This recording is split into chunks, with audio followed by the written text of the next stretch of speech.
नमस्कार दोस्तों, स्वागत है आपका Vivekananda school of science by शास्त्र।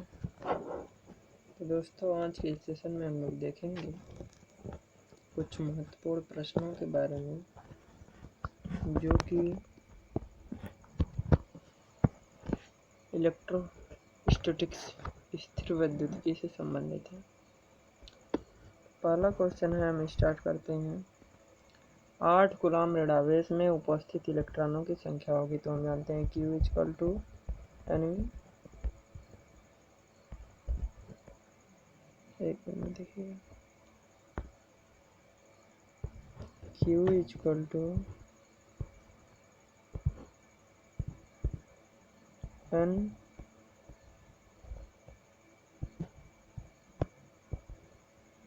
Into T. तो हम Q की वैल्यू रख दें, 8 इक्वल टू हो जाएगा E की वैल्यू 1.6 इंटू 10⁻⁻⁹। इस प्रश्न को पिछले वीडियो में हम लोगों ने लगा लिया था।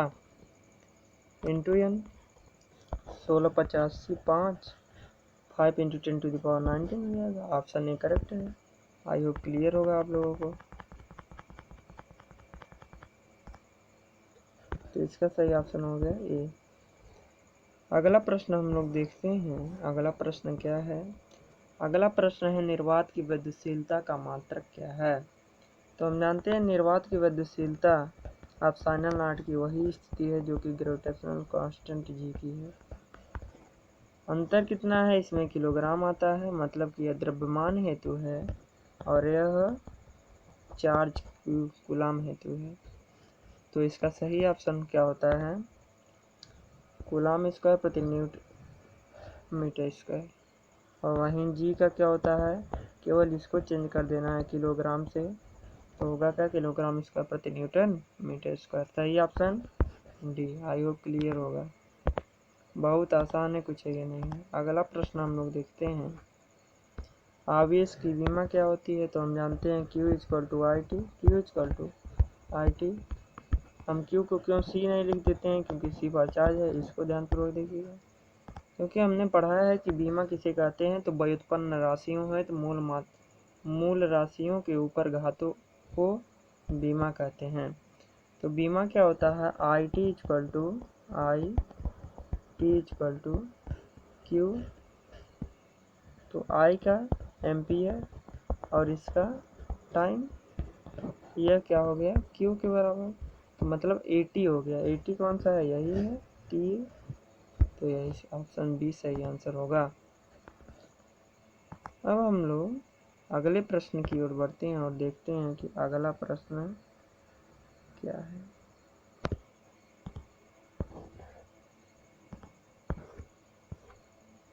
अगला प्रश्न 1 कूलाम किसके तुल्य है? पीछे वाला question I T equal to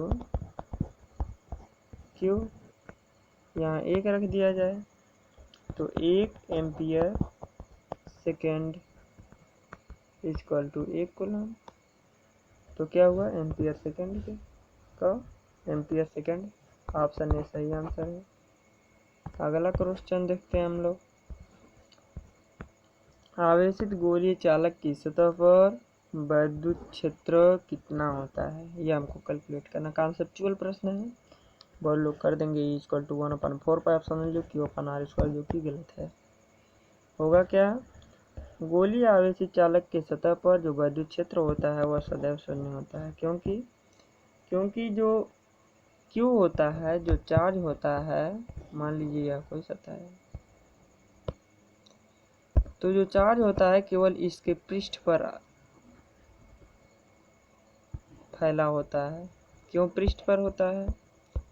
क्योंकि इसमें जो है वह सरफेस चार्ज डेंसिटी, या हम इसको कह सकते हैं कि पृष्ठ आवेश घनत्व पाया जाता है, इसलिए केवल इसके सतह पर चार्ज रहता है। और यही कारण है कि जिसकी इसके अंदर की एरिया में चार्ज ही नहीं पाया जाता। जब चार्ज बराबर 0 हो जाएगा तो इसी सूत्र में रख देंगे, यह 0 हो जाएगा, तो इसकी वैल्यू यह आ जाएगी। तो मतलब सही आंसर डी है। आई होप क्लियर होगा। यह प्रश्न बहुत इम्पॉर्टेंट है बोर्ड के लिए। अगला प्रश्न देखिएगा।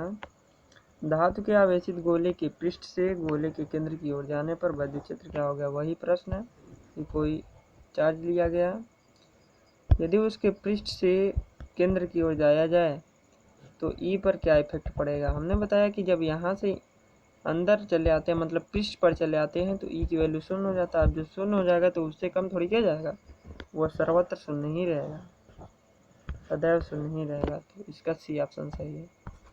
अगला प्रश्न हम लोग देखते हैं, विद्युत क्षेत्र में ई तथा पी आघूर्ण वाले द्विध्रुव पर लगने वाला बल आघूर्ण क्या होता है? तो हम जानते हैं कि P vector P cross vector E होता है। क्यों होता है? क्योंकि परिभाषा होती है कि किसी विद्युत क्षेत्र में या किसी आवेश द्वारा उत्पन्न विद्युत क्षेत्र में किसी द्विध्रुव पर लगने वाला बल आघूर्ण द्विध्रुव आघूर्ण तथा विद्युत क्षेत्र के सदिश गुणनफल के बराबर होता है। परिभाषा से क्या निष्पत्ति हुई? जो टाउ होता है वह vector P cross vector A के तुल्य होता है। आई होप क्लियर होगा यह भी।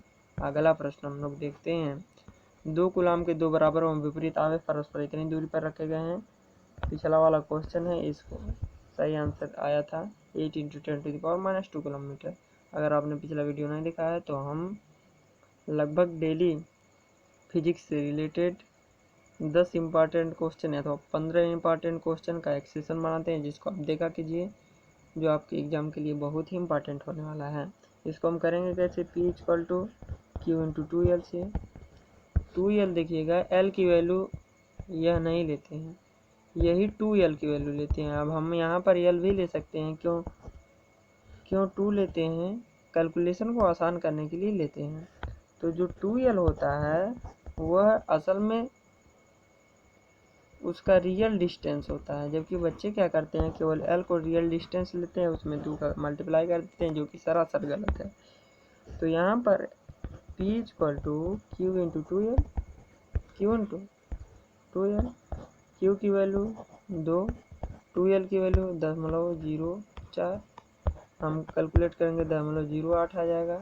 हम इसको ऐसे लिख दें 8 × 10⁻², यही आंसर सही हो जाएगा, मतलब बी ऑप्शन सही है।